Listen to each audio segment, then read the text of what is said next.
2절부터 3절. 시작. 고린도에 있는 하나님의 교회 곧 그리스도 예수 안에서 거룩하여지고 성도라 부르심을 입은 자들과 또 각처에서 우리의 주 곧 저희와 우리의 주 되신 예수 그리스도의 이름을 부르는 모든 자들에게 하나님 우리 아버지와 주 예수 그리스도로조차 은혜와 평강이 있기를 원하노라. 여러분의 순종을 하나님이 기뻐하실 겁니다. 우리가 먼저 순종하지 않으면 하나가 안 돼요. 남의 것을 먼저 잘 들어주지 않으면 하나가 안 돼요. 남의 것을 먼저 용접하지, 용서하지 않으면 하나가 안 돼요. 우리 몸에 많은 지체가 있으나 각 지체가 각 기능을 같은 기능을 가진 게 아니니 우리 많은 사람이 그리스도 예수 안에서 그의 몸의 지체가 되었느니라. 사도가 그랬어요. 기독교 역사에서는 항상 기독론, 그리스도론 이게 문제였어요. 그리스도는 예수는 하나님과 동등이냐 동등이 아니냐 하는 문제죠. 그래서 처음부터 이단의 시비가 있었습니다. 초대교회 목회자는 두 가지 중요한 일이 있는데 하나는 이단을 가려내는 것과 또 하나는 진짜 교인과 가짜 교인을 구별해내는 겁니다. 두 가지가 매우 심각합니다. 왜 그러냐 하면 가짜 교인이 잘못하면 모든 교인이 다 피해를 볼 수가 있기 때문에 그렇습니다. 우리가 초대교회에서 본 그 교회의 그 열심과 성령의 충만함 속에서도 이단은 존재했습니다. 그러니 지금 우리 세상에 이단이 존재하는 건 놀랄 일은 아니지만 목회자는 그것을 분별하는 은사를 가지고 있기 때문에 성도들은 목회자의 그 분별력을 따라가는 게 옳습니다. 그런데 종교 개혁 이후로 교회는 참 성소로 돌아가자는 운동 속에서 아주 다시 한번 부흥을 했지만 그러나 한 가지는 이제까지 1000년, 1200년 동안 교회가 모든 사람들을 지배하고 살았습니다. 그러니까 교회가 무슨 일을 하면은 다 쫓아가고 교회가 파문을 시키면 그 사람은 끝난 사람입니다. 경찰력이 없어요. 그러니까 그 사람을 교회에 파문당한 사람은 죽여도 되고 그 사람 물건을 다 가져가도 상관이 없어요. 그런 삶 속에서 마틴 루터에 의해서 종교개혁이 일어났을 때 마틴 루터가 종교개혁이라는 건 딱 한 가지였었어요. 성서대로 교회가 하지 않는다는 것. 그래서 성소로 돌아가야 된다.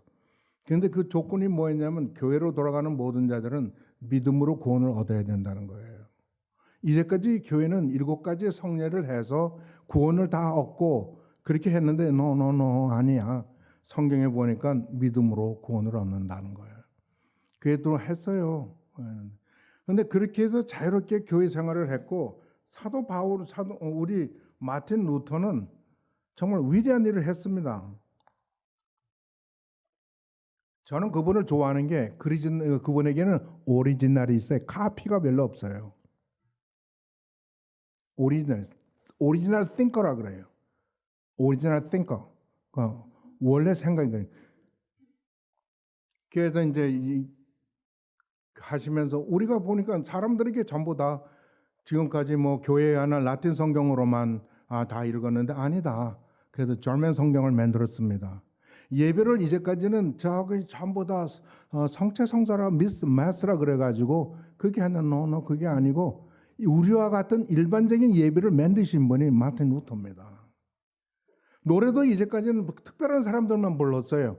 근데 성도들이 부를 수 있는 현재와 같은 찬송가를 만드신 분이 루터입니다. 우린 그분의 덕을 보고 있는 거죠. 현대와 같은 예배 양식, 현대와 같은 찬송, 현대와 같은 설교 양식 이거 전부 다 루터에 의해서 된 겁니다. 그러면서 놀랍게도 산업이 발전하고 그러면서 사람들의 생각이 바뀌기 시작했습니다.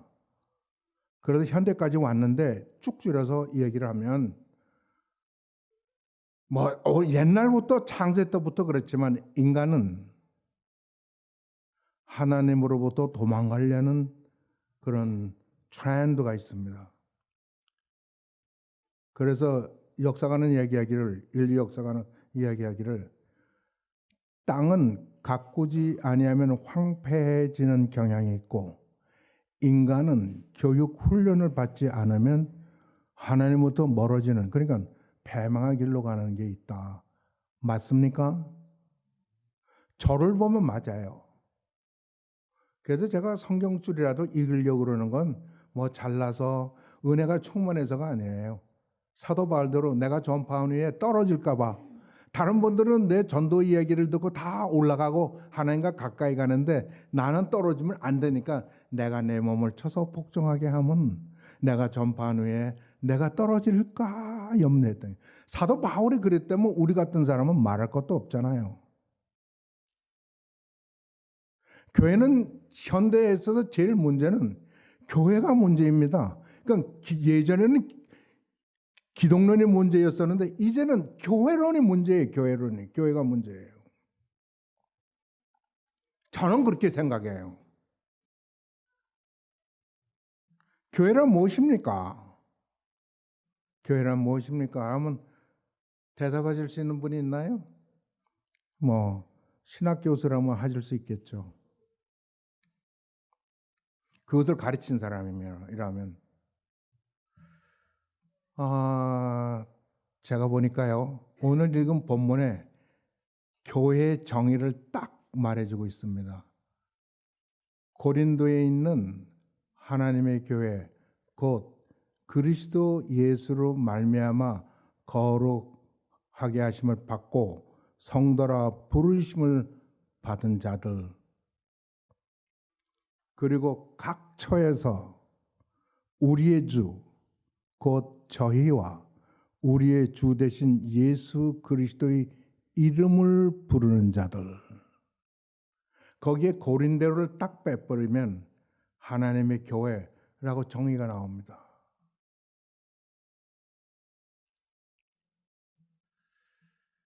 만일에 서울에 있는 교회, 워싱턴에 있는 교회, 어디든지 교회는 있을 수 있습니다. 우리는 동시에 시간과 공간을 초월할 수 없는 피조물이기 때문에 우리의 육체가 머물러 있는 곳에 교회가 섭니다.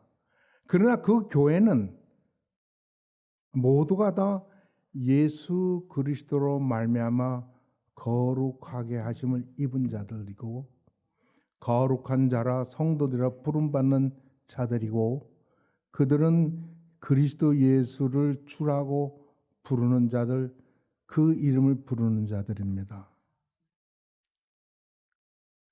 교회란 일반적인 의미로는 그냥 모임입니다. 집회.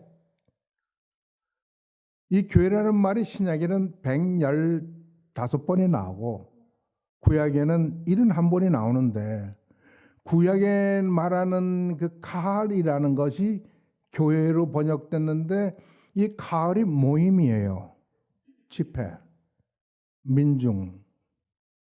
이 말을 그리스어로 히브리어를 그리스어로 번역한 70인역이 사용한 단어가 에클레시아입니다. 교회라는 말을 썼는데 그 말이 일반적인 의미로는 모임, 집회, 민중, 회중이라는 말입니다. 그러나 그 에클레시아라는 말이 교회가 됐어요. 왜 교회가 된 줄 알아요? 그건 이런 겁니다. 여러분은 다른 사람과 다름없는 똑같은 사람이에요. 그러나 하나님은 우리를 부를 때 거룩한 무리라고 딱 그렇게 불러요. 집이 많지만 성전은 딱 하나가 있었습니다. AD 70년 타이투스에 의해서 그 성전이 무너지기 전까지는 딱 하나가 있었어요.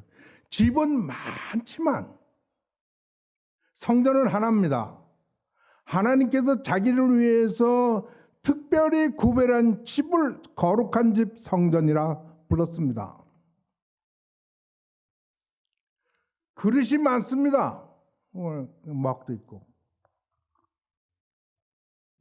그릇이 많지만 다 그것을 거룩하다고 하지 않습니다. 그러나 하나님께서 구별해서 그것을 성전에서 사용하면 다 거룩한 그릇입니다. 그것 외에는 사용할 수가 없습니다. 촛대를 우리 집의 생일 잔치에 키울 수가 없습니다. 성전의 촛대를.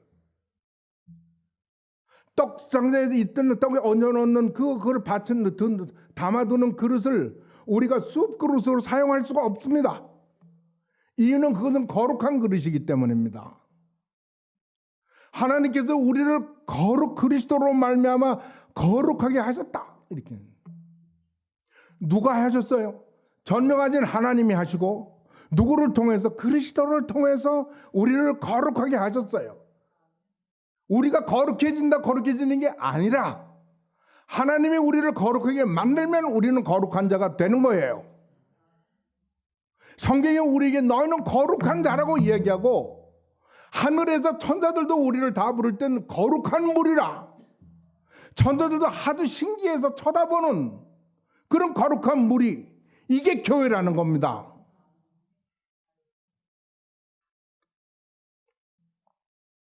그들의 공통점은 각처에서 많은 이름으로 교회들이 있지만 많은 이름에 그러나 모두가 다 한 곳에 모이는 것이 아니라 각처에 있을지라도 똑같은 것을 합니다. 그것은 예수 그리스도를 주라 이름 부르는 것입니다. 사도는 성령이 아니고는 예수를 주라 부를 수 없다고 선언했습니다. 우리가 예수를 우리의 주라고 선포하는 그 모든 것은 성령의 역사입니다.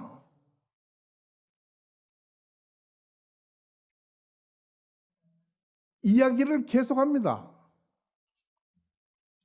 이 교회에 놀라운 이야기입니다. 이 교회에 은혜와 평강이 있기를 원한다고 합니다. 근데 이 은혜와 평강은요, 우리 하나님 아버지와 우리 주 예수 그리스도로부터 오는 은혜와 평강입니다. 우리가 왜 돈을 벌려고 하고 왜 돈을 가지려고 합니까? 그 돈이 우리에게 평강을, 편안함을 이게 아닌 게 아니라 잘났다는 표시도 되고 돈 많은 사람들이 그런 것을 주지 않습니까? 그러나 그것은 다 썩어지고 없어요. 저들은 썩을 것 면류관을 위해 일하지만 우리는 영원에 있는 면류관을 위해서 한다라고 사도 바울은 이야기했어. 우리의 경주가요 그냥 하는 게 아니란 말이에요. 우리는 이 우주에서 누구도 갖지 못하고 오직 하나님께서 그 사랑하는 자, 거룩하게 맺는 자들에게 주고자 하는 그 상을 위해서 우리는 지금 가고 있는 거란 말이에요. 우리 세월이 헛거가 아니란 말이에요. 우리는 가고 있어. 어디로? 다른 사람은 다 썩어질 것으로 죽을 것으로 가고 있지만 나는 아니야. 나는 어디로 가냐? 하나님 그 상 받은 것을 바라보고 나는 가는 거야. 이게 그리스도냐? 이게 교회야. 교회를 우습게 보지 말라고. 하나님이 거룩하게 하신 이 교회를, 이 무리를 함부로 대하지 말란 말이에요. 하나님의 상 받을 자들이 이들이란 말이에요. 내가 주님 앞에 섰을 때 상이나 자랑이나 면류관이 무엇이냐? 너희들이 아니냐? 사도 바울은 데살로니가 교인들에게 그렇게 이야기했습니다. 존귀의 여김을 받아야 될 자들이 하나님이 거룩하게 하고 존귀의 여기는데 누가 그들을 감히 업수 여긴단 말이에요.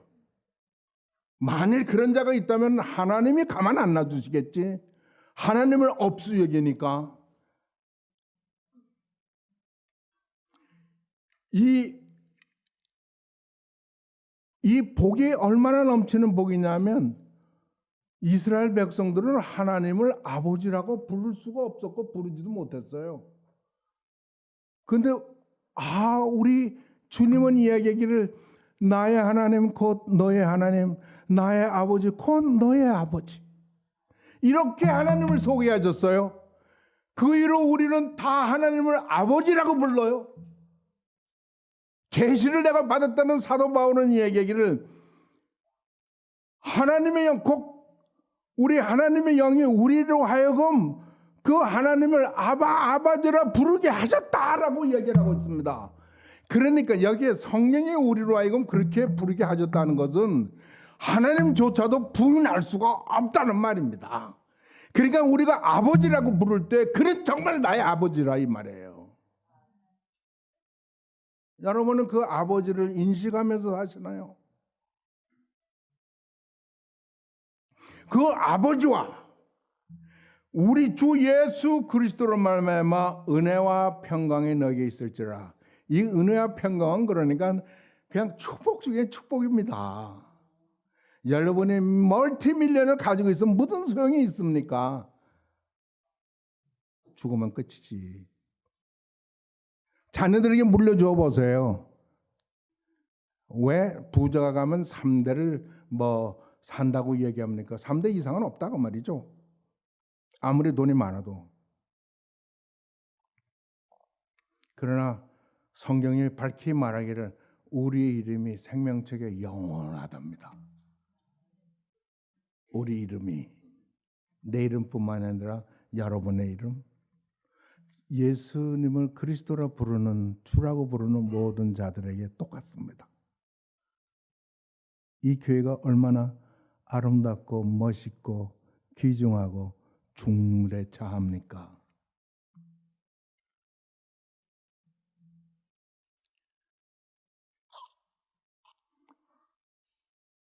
저는요, 밤새도록 생각한 게 있습니다. 그래서 성도들이 교회에 대해서 해야 할 일, 목회자들이 해야 할 일, 그거를 하면은 여러분 여기서 1시간은 더 있어야 되겠어요. 여러분, 교회를 함부로 하지 마세요. 하나님이 거룩하게 하셨어요. 사도는 이야기하기를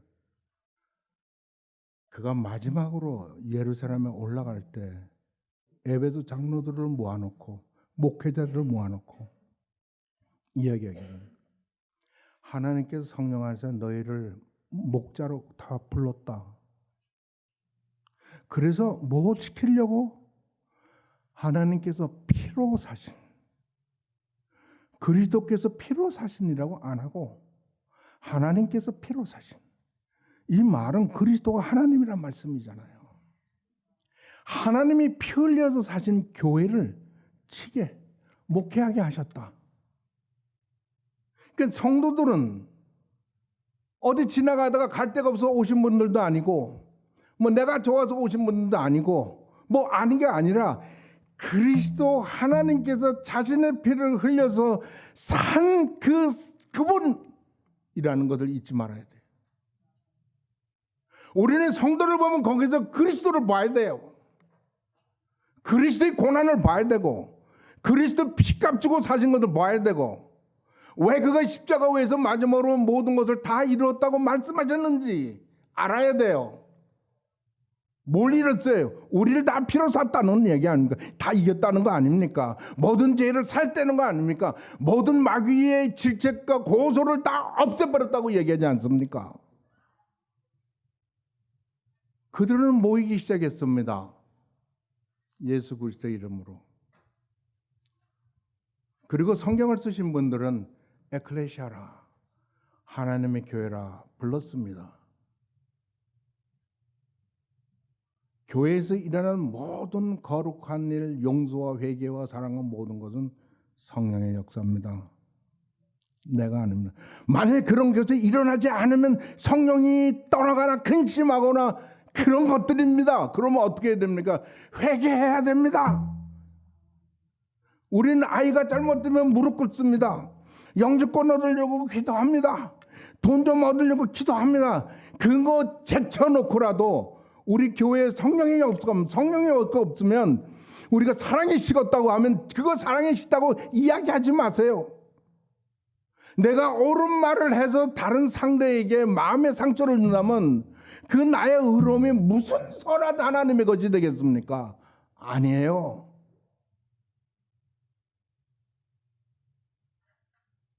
우리는 그때 회개해야 되는 거고 성령에 초청하셔야 돼요.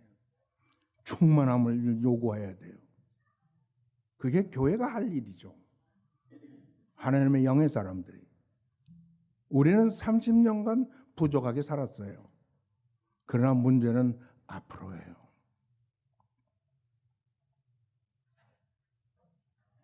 거룩하신 하나님, 우리에게 교회 주셔서 말로도 할 수 없는 주의 은총에 감사를 드립니다. 이제까지 주께서 베풀어 준 은총보다 앞으로 더 큰 은총을 저희는 기대하겠습니다. 주님은 크신 분이고 전지전능하시고 무소부재하시고 그런 분이 능히 우리에게 그렇게 해주실 것을 믿습니다. 예수 그리스도의 이름으로 기도합니다.